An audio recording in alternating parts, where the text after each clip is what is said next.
இங்கே நிற்கிறதுக்கு காரணம் என்னோட அம்மா செலீன் வெங்கடேசன். அவங்க ஒரு சிங்கிள் மதர், 2 குழந்தைங்களை தனிப்பட்ட முறையில் வளர்த்தாங்க. இந்த படம் பண்ணும்போது அடிக்கடி எனக்கு அவங்க ஞாபகம் வரும். எந்த நிகழ்ச்சியிலையும் எனக்கு அவங்க இல்லாமல் துவங்க முடியாது. எங்கள் அம்மாவை நான் நினைவு கூறுறேன். அப்புறம் எனக்கு முதல் படம் வாய்ப்பு கொடுத்த கெனனியா ஃபிலிம் செல்வகுமார் ஒரு நாள் கூத்துங்கிற படத்துக்கு அவரை நான் நினைவு கூறணும்னு நன்றி சொல்ல நினைக்கிறேன். அதுக்கப்புறம் இந்த படத்துடைய படப்பிடிக்கும் பொழுது இந்த படத்தினுடைய காஸ்டியூமர் திரு ரஞ்சித் ரொம்ப சின்சியராக வேலை செஞ்ச நபர்.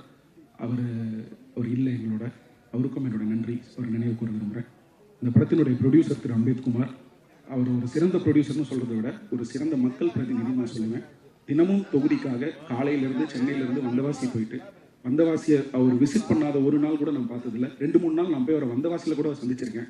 தொகுதியோடு இவ்வளவு நெருக்கமாக இருக்கக்கூடிய ஒரு மக்கள் பிரதிநிதி பார்க்கும்போது எனக்கு ஆச்சரியமாக இருந்தது.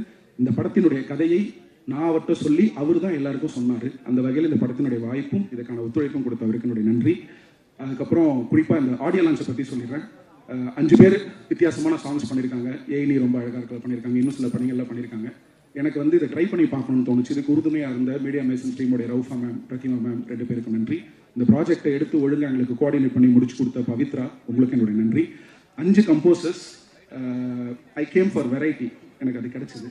ஒவ்வொருத்தரோட ஒர்க் பண்ணதும் ஒரு புக்கில் ஒரு சாப்டர் படிக்கிற மாதிரி. இங்கே பேசுறதுக்கு நேரம் இல்லை, நான் டீட்டெயிலாக பேசுகிறேன். உங்கள் 5 பேரோட ஒர்க் எனக்கு ரொம்ப பிடிச்சது. இந்த படத்துக்கு ஒரு ரொம்ப ஸ்ட்ராங்கான பவர்ஃபுல்லான ஒரு பேக்ரவுண்ட் ஸ்கோர் தேவைப்பட்டுச்சு. அதுக்காக நான் போய் கதவை தட்டின இடம் ஜிப்ரான் சார். அவருடைய முதல் படத்துலேருந்து நான் பாட்டுட்டு இருக்கேன். ஒவ்வொரு பாடலும் எனக்கு அவர் பண்ண ஒர்க் எனக்கு ரொம்ப பிடிக்கும். 4வது படத்துல தான் அவரோட ஒர்க் பண்ணுற அந்த சூழல் கிடைச்சிது. இன்னொரு நாள் நான் இதை பற்றி விரிவாக பேசுகிறேன். மாறி 2016 இருக்கும்னு நினைக்கிறேன், 16-17 ஒரு ஃபோன் வந்துச்சு. நான் ராம் சாரோட அசிஸ்டண்ட்டு. எங்கள் ஆஃபீஸில் உங்கள் படத்தை பற்றி பேசிட்டாங்க.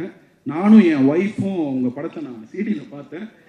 எனக்கு ரொம்ப பிடிச்சிருந்தது. எனக்கு மாரியை அது வரைக்கும் இலக்கிய மேடைகளில் பார்த்துருக்கேன், இல்லை ஒரு விகடனில் எழுதிட்டு இருந்தாருன்னு நினைக்கிறேன். அப்படி தான் எனக்கு மாறி அறிமுகம். மாரியோட முகம் கூட எனக்கு ஞாபகம் இல்லை. ஒரு முகம் கூட தெரியாத ஒரு மனுஷன் ஒரு படத்தை பார்த்துட்டு, அதுவும் ஒய்ஃபோட உட்காந்து பார்த்துட்டு கூப்பிட்டு அதை பாராட்டி மனசை பகிர்ந்துக்கிட்டது எனக்கு ரொம்ப நெகிழ்வாக இருந்துச்சு. அதை நான் ரொம்ப எப்பவுமே சேவர் பண்ணுறேன். அப்புறம் ஃபரானாங்கிற ஒரு படம் நான் பண்ணுறதுக்கான பல காரணங்களில் ஒரு முக்கியமான காரணம், ஏதோ ஒரு மேடையில் மாறிக்கிட்ட ஒரு இஸ்லாமிய திரைக்கதையோ ஒரு இஸ்லாமிய பின்புலத்தை பற்றி ஏன் பேச மாட்டீங்க அப்படின்னு கேட்கும்போது, நான் அவங்க வீட்டுக்குள்ளேயே போனதில்லை அப்படின்னு ஒரு பதில் சொல்லியிருந்தாரு. நான் ஓரளவுக்கு அதை பார்த்ததுனால சரி, அப்போ நம்ம தான் அதை பண்ண முடியும் அப்படிங்கிறதுனால நான் அந்த கதையை தொடர்றதுக்கு எனக்கு பயனுள்ளதாக இருந்துச்சு. அதையும் மீறி பரியேறும் பெருமாள் ரிலீஸோட ப்ரீமியர் ஷோ, ஐ திங்க் 4 ஃப்ரேம்ஸ்னு நினைக்கிறேன், நான் அங்கே போயிருந்தேன். இன்னைக்கு இருக்கிற மாதிரி இல்லாமல் பரபரப்போடும் நர்வஸ்னஸோடும் அந்த முதல் படத்தில் அந்த டென்ஷனில் எனக்கு தெரிஞ்சு ஒரு 100 தியேட்டரில் தான் முதல்ல 100-120 தியேட்டர்லாம் ரிலீஸ் ஆச்சுன்னு நினைக்கிறேன் ஃபர்ஸ்ட்டு. அந்த ஆரம்ப நிமிடம் அந்த நொடியை நான் பார்த்துருக்கேன். மாரியோடைய அந்த நர்வஸான ஒரு சூழலை பார்த்துருக்கேன். இன்னைக்கு மாறி இருக்கக்கூடிய அந்த உயரம் எனக்கு ரொம்ப சந்தோஷத்தையும் திருப்தியையும் நம்பிக்கையும் தருது. அதனால இந்த விழாக்கு நீங்கள் சிறப்பிச்சது ரொம்ப நன்றி. அப்புறம் இயக்குநர்கள் ஹேமந்த், அப்புறம் கணேஷ் கே பாபு, எந்த எதிர்பார்ப்பும் இல்லாமல் நான் டாடா போனேன். நான் ரொம்ப என்டர்டைன்டாக ஃபீல் பண்ணேன். எனக்கு அது ஒரு நம்பிக்கையும் கொடுத்து நம்ம கம்பெனியில் எந்த மாதிரியான கதைகளை தேர்வு செய்வாங்க அப்படின்னு. அப்புறம் நம்ம ராஜமுருகன் பிரதர், எங்களுக்குள்ள ஒரு அழகான நட்பு இப்போ தான் ஸ்டார்ட் ஆயிருக்கு. அதனால நான் அதை பற்றி டீட்டெயிலாக பேசுகிறேன். அவர்கிட்ட இருக்கக்கூடிய அறம், அப்புறம் அவர்கிட்ட இருக்கிற நேர்மை, ரசனை, இது 3த்துக்கும் நான் ரசிகன். அவரோட படங்களுக்கு மிகப்பெரிய ரசிகன். அவரு இந்த விழாவுக்கு சிறப்பிச்சு ரொம்ப நன்றி. அதர்வா இல்லைன்னா இந்த படம் இல்லை, நிமிஷா இல்லைன்னா இந்த படம் இல்லை. மற்ற யார் வேணாலும் இந்த படத்தை எடுத்துருக்கலாம்.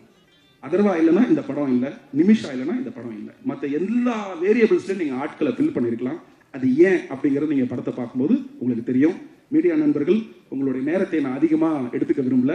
என்னுடைய கோ டைரக்டர் நாகராஜ், இந்த படத்தில் எனக்கு எவ்வளவு வலியும் சந்தோஷமும் கிடைச்சதோ அதுக்கு ஈக்குவலாக அவருக்கு எல்லா வலியும் சந்தோஷமும் கிடைச்சது.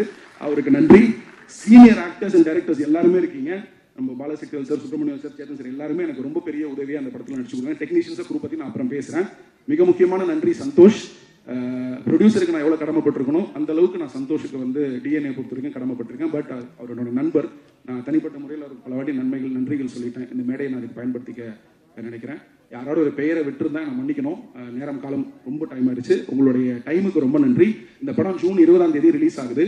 இது ஒரு கிரைம் ஆக்ஷன் ட்ராமா. இந்த படத்தோட மியூசிக் ஆல்ரெடி இன்னைக்கு ஜூக் பாக்ஸில் யூடியூப்ல அப்லோட் ஆயிருச்சு. இந்நேரம் டீசருமே அப்லோட் ஆயிருக்கும். 5 கம்போசர்ஸும் அழகான 5 விதமான பாடல்கள் கொடுத்துருக்காங்க. லிரிசிஸ்ட் கார்த்திக் நேதா, உமாதேவி, முத்தமிழ், ஒவ்வொரு பாட்டையும் ரொம்ப பிரமாதம் எழுதியிருக்காங்க. இதை பற்றி நான் தனிப்பட்ட முறையில் நான் பேசுகிறேன். அதுக்கான சூழல் அமைய நினைக்கிறேன். இந்த படம் எனக்கு ஒரு முழு திருப்தி. என்னுடைய முந்தைய 3 படங்கள் இருந்து மாறுபட்ட படமாகவும், அதே நேரத்தில் ஒரு டைரக்டரா என்னோட கோரை நான் காம்ப்ரமைஸ் பண்ணாத ஒரு படமாகவும் இருக்கும். உங்க எல்லாருக்கும் பிடிக்கும்னு நினைக்கிறேன். நன்றி, தேங்க்யூ.